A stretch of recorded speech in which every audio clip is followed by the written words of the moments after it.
नमस्कार, मैं हुसैन रिजवी और अब देखते हैं चुनाव से जुड़ी खबरें। चुनाव 24 में मिजोरम में वोटों की गिनती जारी है। रुझानों में ZPM सबसे आगे। विधानसभा की 40 सीटों पर कुल 174 उम्मीदवारों की किस्मत का होगा आज फैसला। मिजोरम में 13 सेंटर्स पर हो रही वोटों की गिनती। सुरक्षा के कड़े इंतजाम किए गए हैं। मिजोरम में Mizo national front, Zoram people's movement और कांग्रेस के बीच टक्कर है। मुख्यमंत्री जोरामथंगा आइजोल पूर्व 1 सीट से चुनाव लड़े हैं। विधानसभा चुनाव में जीत की हैट्रिक लगाने के बाद बीजेपी मुख्यालय पहुंचे पीएम मोदी। शानदार स्वागत हुआ। पीएम मोदी ने बीजेपी हेडक्वार्टर में जनता को संबोधित किया। कुछ लोग कह रहे हैं कि आज की हैट्रिक 2024 में हैट्रिक की गारंटी है।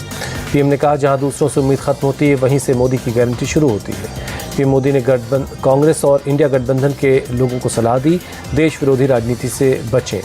पीएम मोदी ने कहा, मेरे लिए 4 जातियां सबसे बड़ी: गरीब, किसान, युवा और महिलाएं।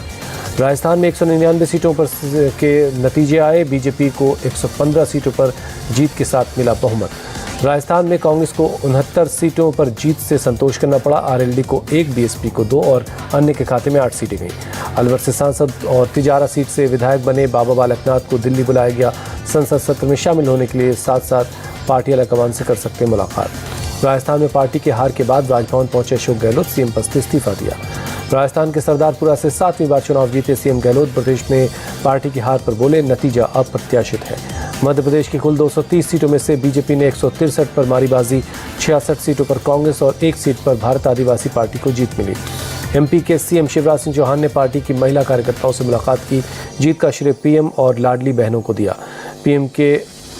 MP में CM फेस के सवाल पर बोले बीजेपी नेता कैलाश विजयवर्गीय, CM जो भी होगा मध्य प्रदेश को आगे ले जाएगा। चुनाव के नतीजों पर बोले कैलाश विजयवर्गीय, PM मोदी जैसा विश्वसनीय नेता अभी देश के पास दूसरा और कोई नहीं है। MP में चुनाव हारने पर बोले पूर्व मुख्यमंत्री कमलनाथ, मतदाताओं का फैसला स्वीकार है, विपक्ष का काम मजबूती से करेंगे।